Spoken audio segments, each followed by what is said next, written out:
All right, so in this video, I just want to go over some of the very basic operations in Python, mostly the mathematical operators. We'll talk a little bit about types, but again, just mainly just focusing on very basic operations. So I've just got a Jupyter notebook started, blank Jupyter notebook, and just to make sure that everybody is aware, so I'm just going to run Python version.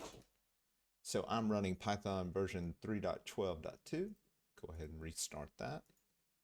And again, if you haven't watched the other videos on how to run Jupyter Notebooks, to execute cells, I'm just holding down Shift and hitting Enter.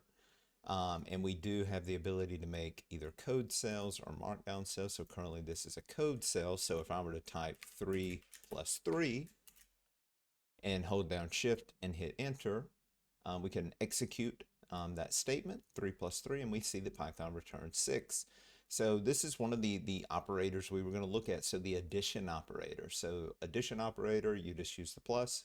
And as you would expect, we can also do 3 minus 3. We can do 3 times 3 by using the asterisk. And we can do 3 divided by 3 by using essentially a forward slash. All right, now one thing that I want to note at this point, that maybe it's very subtle. Maybe you didn't even notice it happen, but let's look at the things that Python returned when I executed each one of those commands. Right, so if I do 3 plus 3, we get back 6. 3 minus 3, we get 0. 3 times 3, we get 9. And 3 minus 3, or 3 divided by 3, I should say, we get 1.0, right? So this is interesting, right? So we haven't, in all of the other operators, right, when we're doing addition, subtraction, or multiplication, we've got something without a decimal point. But all of a sudden, when we do 3 divided by 3, we get 1.0. All right, and you might say, well, gosh, it's just recognizing that that operation could lead to a fractional number, but I mean, it could also be true that, the addition operator, right, would return a fractional number. So if we were to do a 3 plus, let's do a 3 plus 3.2, right, that's definitely fractional, and we get that fractional point. But what you're seeing here, this is our first kind of, interaction with Python types. And this is one thing that I like to emphasize throughout any time that I'm teaching, people Python. Um, One thing I really like to emphasize over and over, I'm sure they get tired of hearing me say it, but you need to be very aware of the types of the things that are being returned when you execute statements. Well, how can we do that? Well, Python has a built-in function called type. Now notice when I do TYP, that's black text, but as soon as I put that E there, right, it changes to a different highlighting, right? So in this case, it's doing essentially a green text on my screen. All right, so what that indicates is this is something that Python recognizes. We see that here, like with the integer 3 or the floating point 3.2. And you'll notice like our operators that we were using up to this point, they were actually a blue text, right? So it's a different type of recognition as it being an operator. But we've got this function called type. And what you can do is you can pass things to this. So this is actually a function. So if I pass just the integer 3 and then hold down shift and hit enter, right, we see that Python says, hey, the type of this thing is an int, or it's an integer type. All right, if I were to do a type of 3.2, that's a different type. That's a float type. Okay, so very important to recognize that we've got different types going on. So let's actually take these expressions. So 3 plus 3, if I run that, right, we see it returns what looks like an integer. There's no decimal. And if I were to wrap this and ask Python to tell me the type of the thing that is returned when I execute that statement, we can see it's in fact an integer, right? If I were to change that to, let's say, division, it's actually returning a float, right? So it's, again, it's very subtle, and I don't anticipate there ever being a situation where this would maybe bite you. But just recognize that, depending on the operation that you're doing, Python might return different types. And it's important for us sometimes, especially later on, if we're using external libraries like, say, a pandas, for us to understand the type that's being returned when we execute statements, because that's going to define what we can do with that object that's returned.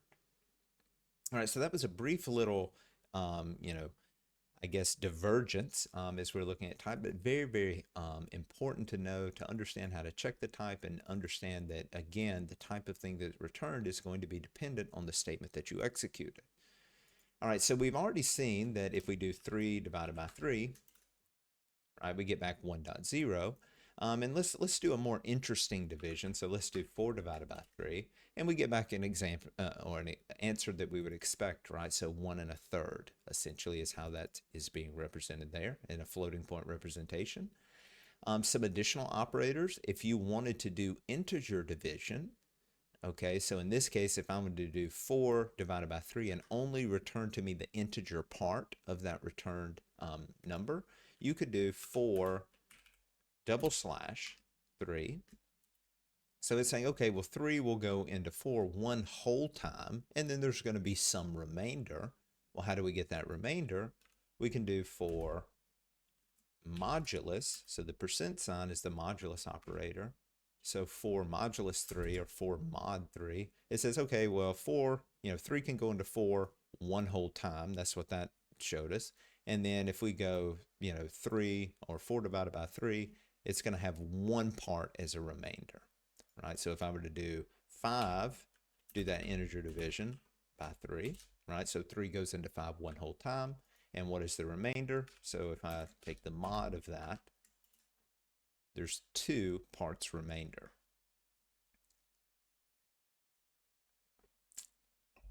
All right, last operation that I'm going to look at is exponentiation. So if we want to raise something to a power, we could do 2.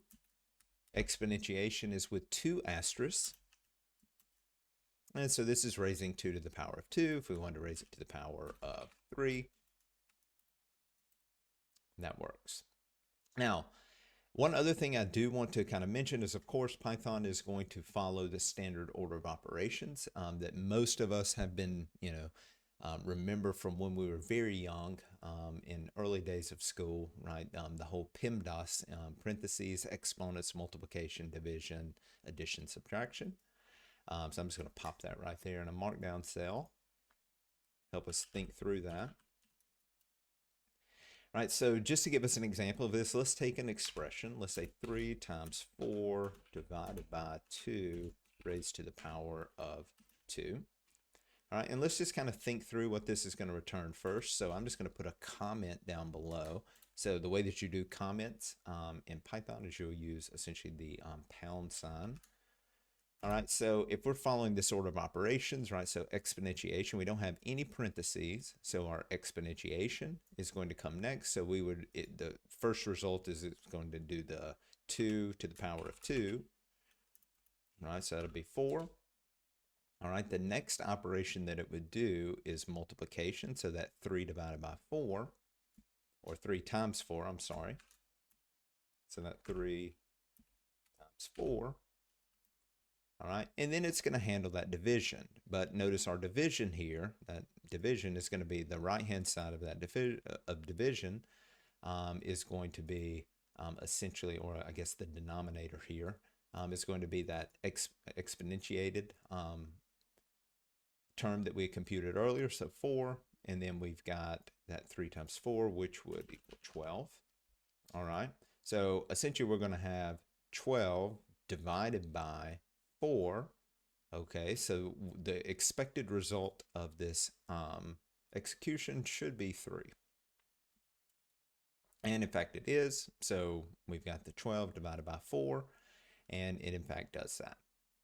All right, so it is following order of operations. Still, personally, I think, a lot of times one thing that you'll, hear me emphasize throughout videos that I do, or hopefully you hear me emphasize, is that readability matters. And I really want to, always make my code where if it's either future Nick that's having to go through and try to figure out what I did in a piece of code, or if it's somebody, a colleague or somebody else that's kind of going through my code, I wanted to make the code as easy to understand for them as possible, right? So even though Python will do order of operations, I don't love to do, just write out a raw string like, or a raw statement like this. I like to put some parentheses in there. So I might, rewrite this if that was in fact the result that I wanted. Divided by 2 raised to the second power. Now, of course, a lot of times we're going to have variable names in here, but again, I just figured this is a lot easier to get a good sense of if I'm just reading this code somewhat quickly of what this computation should be, rather than me having to sit here and look at this statement and say, okay, well, what was order of operations, which is going to come first? This just makes it a lot easier. Right, and of course, if we wanted to use to do something that's outside of the normal order of operations, we could add our parentheses to do such. So let's say we want to do that 3 times 4, take that result, divide by 2, and then raise that to the second power. We could do that as so, and that's clearly going to give us a much different result. All right, so that is all I wanted to show you in this video on just basic operations in Python, primarily those mathematical operations. We learned a little bit about types and saw that, depending on the statement that we're running, right, we might get different types back, right? So we need to be aware of that.